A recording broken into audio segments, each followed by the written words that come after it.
11 বছর পরে সিনেমা মুক্তি পেয়েছে তমা মির্জার।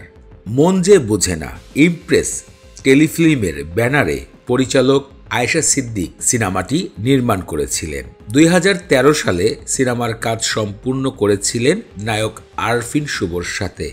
মন বোঝে না সিনেমাটি 11 বছর পরে মুক্তি দেওয়া হলো।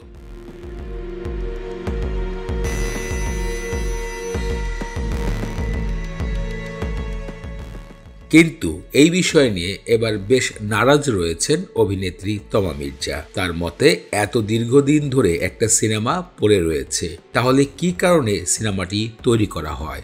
এদিকে তিনি আরও হতাশ হয়েছেন, তাদেরকে কিছু না বলেই সম্পাদিক সিনেমাটি মুক্তি দেওয়া হয়েছে। এই বিষয়গুলো নিয়েই বেশ হতাশা এবং দুঃখ প্রকাশ করেছেন অভিনেত্রী তমা মির্জা।